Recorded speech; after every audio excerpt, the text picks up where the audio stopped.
Hola Zoran, o mejor conocido como Elwhitebwoi. Bienvenido a Faranduleo 411. Primero que todo, cuéntame cómo estás. Hola. Muy bien, muy bien. How are you? Bien, también. Mira, ya voy por mi tercer cafecito del día.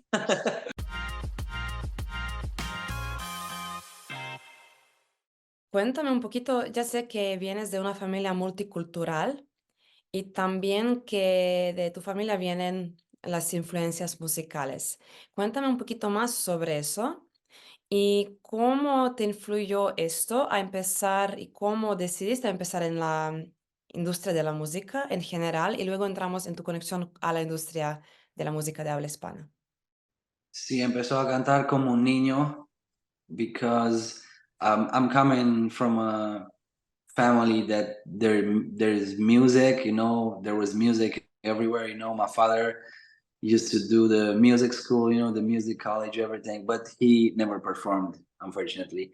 But I have an uncle, he's a musician in Romania, and a cousin, she is a musician, but she's still young, so she's not more like not too dedicated yet, I think. Mhm. But I think she's going good, yes. So, if I got it right, one parent is from Serbia and the other parent is from Hungary. Yes, so my father is Serbian and my mother is Hungarian, but they are half. So my father is half Serbian and my mother is half Hungarian. Pero tú vives ¿dónde? I'm in Reino Unido, UK. Es una mezcla de todo. Cuéntame cómo, a pesar de no tener muchas conexiones, o mejor dicho, raíces latinas, ¿cómo llegó a esa decisión de sumergirte a la escena musical de habla hispana? ¿Y cómo decidiste empezar a escribir en español? I was in love with Latin culture, not only music, since I was a kid. Remember Gasolina de Daddy Yankee. ¿Quién no sabe gasolina, no? ¿Quién no sabe eso? So this was my first song. This is the first song that I remember listening to as a Latin. A que la primera canción no fue de J Balvin, entonces. My first song that I've been. So that's the song that made me realize that I want to make Latin music.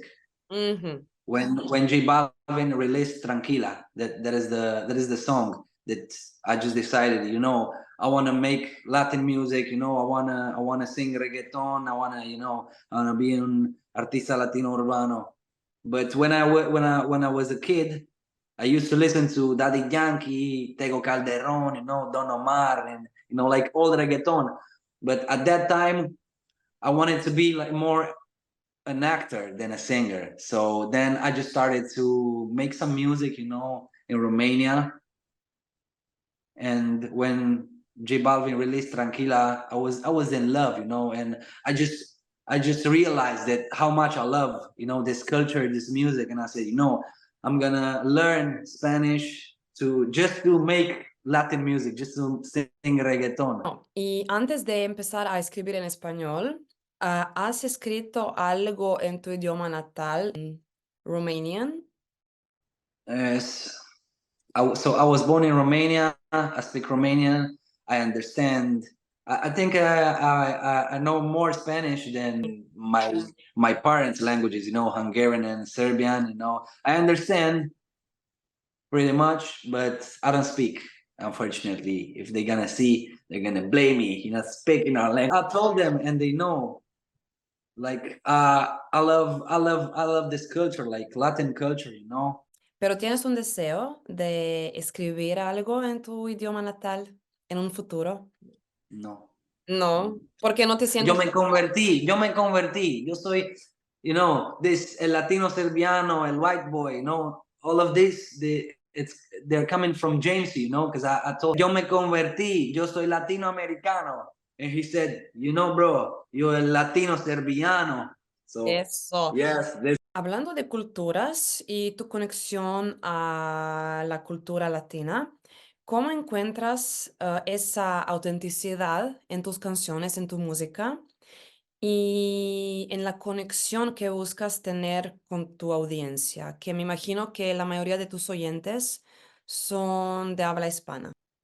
So basically, yeah, they are all most of them Latinos, pero most of my audience is from USA, you know. Of course, they are Latinos, pero they are based in USA. Like my, you know, my all my data, it's showing that most of the people that are listening to me, they're from United States. But I still think that this is, you know, Adrian, the guy who mixes and mastering for us, he got me an advice that I should use my heritage, you know, y de donde soy. Like your advantage, basically. Yeah, como un advantage, yeah, como my advantage, you know, yeah.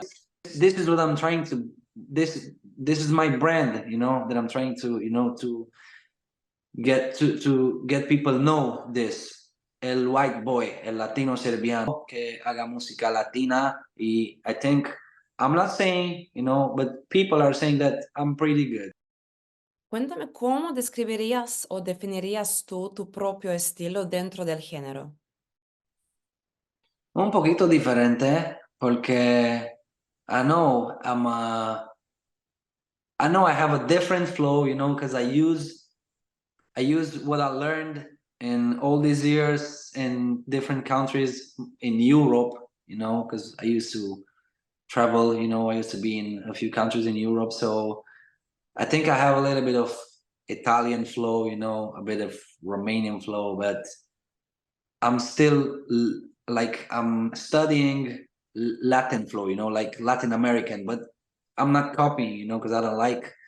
I just want to know what they're doing, you know, how are the metrics, you know, the cadence and stuff, like many artists, and I use it in my craft. Like I'm not improving it, but I think I'm improving it for myself, you know. Long story short, I put some of myself into what I know, into what I hear from the world. Ajá, o sea, tomas muchas influencias de todo lo que te rodea. Muchas influencias that, yeah, yes. Colaboras con muchos músicos, muchos productores musicales. Cuéntame cómo llega a ser ese primer contacto. ¿Tú llegas a ellos, contactas a ellos con una idea o ellos te contactan a ti con las propuestas y propuestas de unas colaboraciones? So first time I've seen, you know, these guys, Tommy Nasty, James CP, K Alice, and Adrian. They were about to drop a song, and I don't know how it just showed up on Instagram at that time, on my Instagram. And I said, "Yo, I like these guys," and I just followed them. They just followed me back. I never expect that, and you know, I just started to react to stories they've seen. You know, I've at that time I just started to like get into it, like more into the Latin culture and stuff. You know, I just dropped a song. It was half Romanian, half Spanish. I've been singing my part in Spanish. So first time I've been asking for a beat, honestly, and I wanted to pay. You know, I've been asking like how much it is. So, but at the first it was not like boom that connection. But after they sing, you know, they sing like what I'm doing, you know, and they asking like, "Yo, bro, where you from? De donde estás?" They thought I'm from somewhere from Latino America. But I said, "Yo, bro, I was born in Romania. I'm half Serbian, half Hungarian, you know, and I'm living in Scotland, in the UK." ¿Y cómo reaccionaron a eso? Yeah, they just said, "Yo, bro, tenemos que trabajar ASAP a la próxima," you know. So yeah, I remember I've been trying to make a beat. I just sent the stems to Jamesy. He just made some stuff, and that was our first song together. It never dropped. After that we just started, you know. I just started to me and Jamesy especially, because we just have a connection. Like shout out to my boy Jamesy. Vamos a escribir los handles de todos los chicos incluidos en el proyecto artístico del White Boy para que la gente puede seguirles a todos y darles apoyo. Yeah, that's cool. So I just started to talk with Jamesy very often, like weekly, twice a week on video calls, you know, talking about music. He used to send me beats and stuff. So we just started to make some songs, and we ended up with an EP. And one of the best songs and one of the most streamed songs from that EP, El Latino Serbiano se llama el EP. And it was James's idea, you know. So one of the most streamed songs from that is Loca Pa' Mi, featuring Tommy Nasty. Ella se pone loca pa' mí, yo no me puedo resistir. Cuando se pone loca pa' mí, lo hace si no me perdí. Baby, no te opongas, cuando tú quieres me puedes probar. De mujer pasar el humo por la boca, tanta malicia que te descontrola. Baby, no sé si fue más de 12. Estoy imaginándote haciendo el amor. And gracias, Tommy, por apoyarme, you know, and yeah, that was fire. So basically, this is how we start, like making it. We got into it. Y ahora hablemos de tu nuevo sencillo, Kawasaki. Y una Kawasaki como la motora. Motora, ¡ey! Rompen la cama, la nena de Bahama. Ella me quiere sin pijama. Ella me dice que me ama, pero su culo hace ram, pam, pam, pam, pam. Una Kawasaki como la motora, una pistola abusadora. Juan Montoya. Mami, cuando te pones contra la pared, yo esperándote hasta abajo, baby, yaqueándote. Cuéntame cómo nació Kawasaki y cómo fue ese proceso creativo detrás de la creación y colaboración con James. All right, so Kawasaki, it was born a year ago in 2022. It was August. It was a night I've been playing FIFA at home with a friend, and Jamesy just hit me up with a pack of beats. I just downloaded straightforward, and the first beat on that pack, it was Kawasaki. So I don't know, I'm not a huge fan of motorbikes, but Kawasaki, it was with capital letters. Ah, fue en mayúsculas, así que llamó tu atención. Yes. So I just clicked on it, I played it, and 5 minutes ago, me and my friend, we were about to record. Because when I heard the beat, it was así. Ella una Kawasaki como la motora. So esa es la primera vara que fue that I've been thinking about when I first time listened to that beat. So from Ella una Kawasaki como la motora, it went, you know, I remember that I've been struggling finding a rhyme, una rima, con after abusadora. So I just said Juan Montoya, because you know that's James TP, you know. Vino So como anillo al dedo. Perfecto. Yeah. We basically created Kawasaki, and I mean the lyrics in less than half an hour. I just sent it to Jamesy as a demo. He said that this is gonna be fire. We need to drop it. Tenemos que lo sacamos, papi. But for I don't know which reason, it was almost a year and a half. Because, you know, after that, James, got me a lot of beats. So, you know, I've been making a lot of songs. And, you know, the songs came like very, very good, one each after one. But in some way, Kawasaki, it was still standing, you know. I used to play time to time and I say, yo, this is fire. And after a few days, like kind of every week, Jamesy was hitting me up. Yo, Kawasaki, papi, Kawasaki.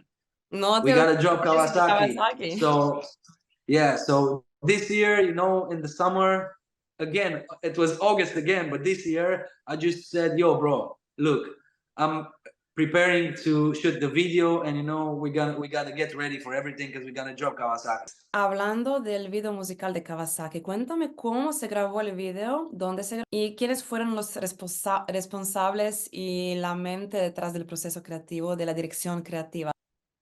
So el director soy yo. I've been managing, you know, did everything. I just had the ideas, what I want to work, like how I want it to look. I have a friend here. He's Italian. He's helping me shooting videos sometimes. You know, I'm pretty good at it, but I just can't shoot myself, you know, like with a movement. So I just wanted like a movement, you know, like I just wanted everything to move. Like I don't wanted steady shots for this music video, so you know. So I just recorded the video here in UK with one of my friends. He has a barber shop, and with one of my friends, the other one, the Italian guy, he shooted it, and then I just sent some stills to Jamesy, you know, so he can see what we did, so he can just adapt. So it was I found it was pretty basic, you know, but nice. I just wanted like simple but nice, you know. First, for the first, when I've been talking with Jamesy about the song, what should be the cover art, how's gonna be the music video. We've been thinking about for the cover art, for example, me on a Kawasaki with a girl, but I said after that we just decided, bro, that's too cliche, you know. So for the video, I've been thinking about like Kawasaki's, las motoras, people with motorbikes and stuff. But I said, bro, again, that's too cliche, and the girl, but I said, that's too cliche. So we just decided to have cars, and be just us, me and him in the music video. Because I think people is gonna say, yo, Kawasaki, where's the Kawasaki? And this is gonna create controversy, like it's gonna be controversial, you know what I mean? And at least even those haters, they're gonna talk, yo, these guys shoot a music video for a song named Kawasaki, they have no Kawasaki. That's good, bro. We got no Kawasaki.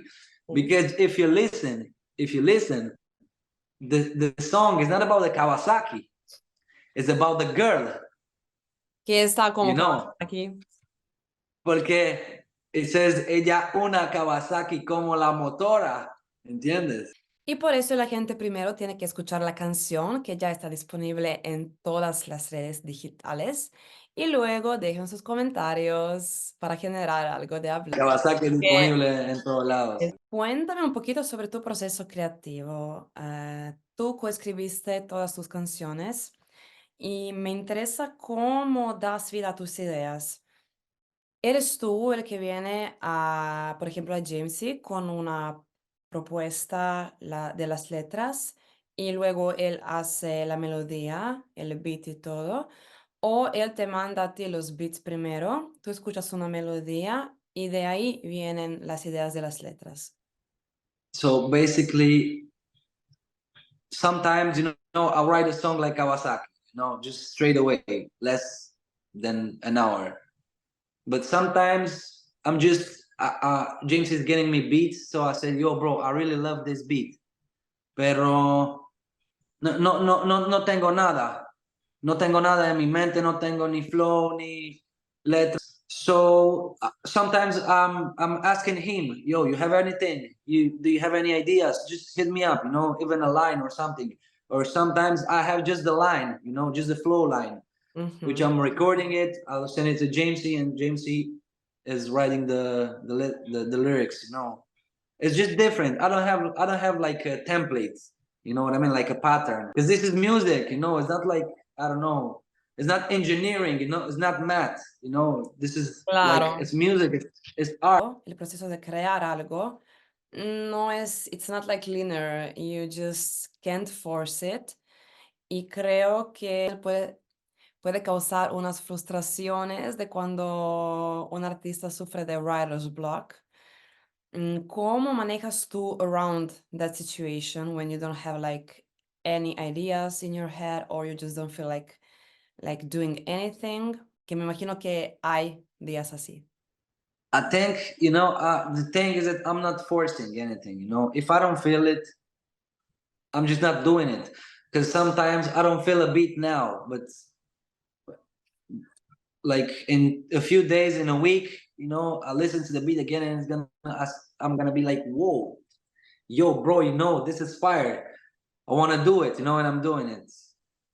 Or sometimes I just have like a few bars and then I'm just going down and, I just put it aside and I'll come back to it. Cuéntame ahora, como sé que no perteneces, no estás bajo ningún sello discográfico, eres un artista independiente, ¿cómo ha sido tu experiencia manteniendo esa independencia artística?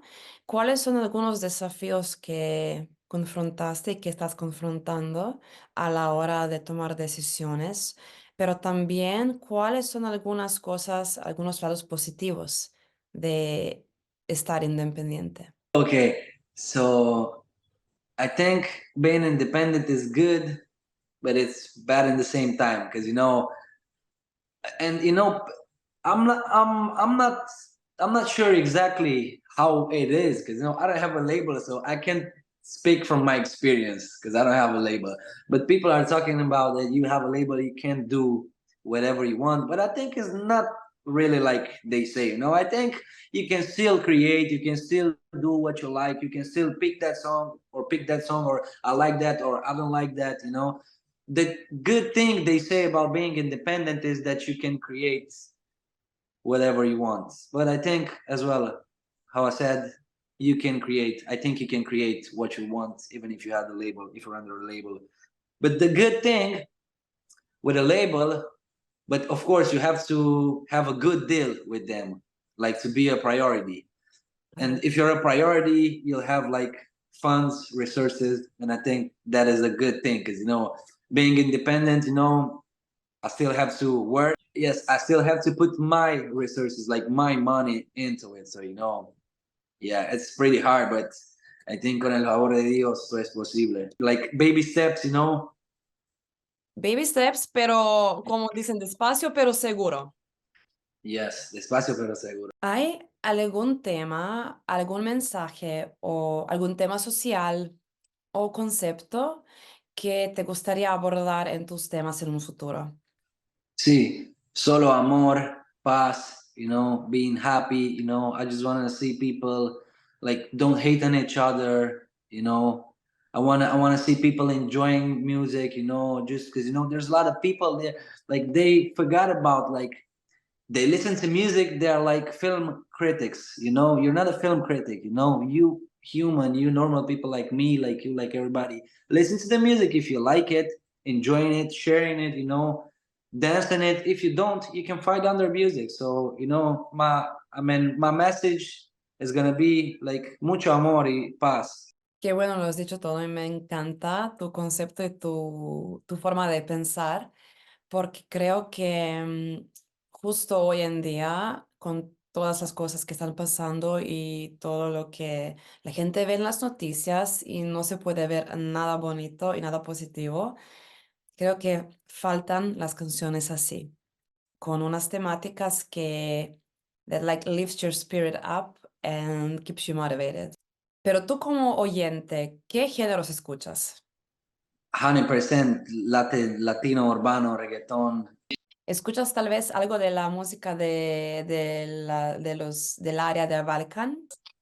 ¿Balkan music? Not really, no. No, no conoces No, ningún artista.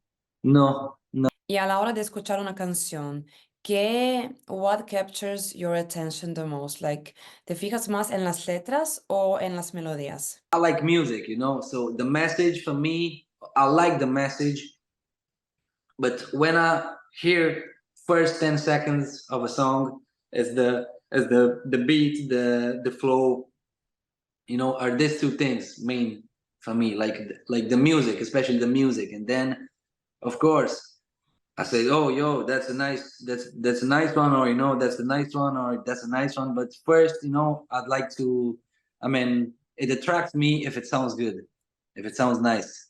Y si una canción no te gusta como al escuchar los primeros no sé cuántos segundos, ¿le das la oportunidad y la escuchas hasta el final o dices como, bueno, no me gusta y ya?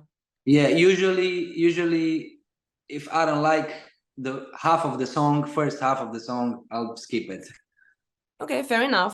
Dijiste que J Balvin, digamos que fue el culpable de que tú empezaste en la industria musical de habla hispana. Y por eso me imagino que es número uno en tu lista de colaboraciones deseadas en un futuro.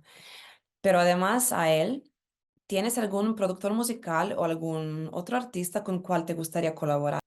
Mm, I think, you know, I like a few producers, but I really believe in Jamesy and my friend. You know, I really believe in him. So he's my favorite. Yes, no. I'm always open, you know, because I really believe that you alone. I mean, of course, you can do a lot of things, but I really believe if when there's a few people, when there's more people you connected, you can get something really nice, really big, you know, like something different. I'm always open, you know, for everything. ¿Estarías dispuesto y abierto a explorar otros géneros, tal vez? ¿O te centras solamente en puro reggaetón? No. Me and James, you know, we just hopped on a few like house, tropical house, you know, Latin house, you know, some club music. I'm open, of course. I'm open, yeah. I'm open, but I want to keep this as my main because, you know, this is what I started to do. This is what I love, you know. Of course, I told you I'm always open for everything. You know, I'm always open to listen, to meet new people, to listen to new ideas. You know, Ahora, además de la música, sé que una de tus pasiones también es la cocina. Por yeah, favor, yeah. cuéntame más sobre eso. ¿Cómo combinan tus habilidades culinarias con la música? ¿Tienes algunos planes tal vez de incorporar algunos sonidos o elementos de la cocina en tu música? I've been thinking of that's just like the beginning, but I've been thinking about like making like a music, like a song starting from scratch using like everything that you have in the kitchen and then putting some lyrics into it. Y ahora vamos a hacer unas preguntas rápidas. Me tienes que decir qué prefieres, una opción o otra opción, ¿ok? Okay. Ok, Okay. a ver, ¿qué prefieres, playa o montaña? Playa. Cuando se trata del streaming de la música, ¿prefieres la música en el aspecto físico, como vinilo, CD o streaming? Streaming. ¿Eres más de la mañana o de la noche? Noche. I'm more creative. Ahora, ¿cuál es tu plato favorito? Para cocinar y para comer.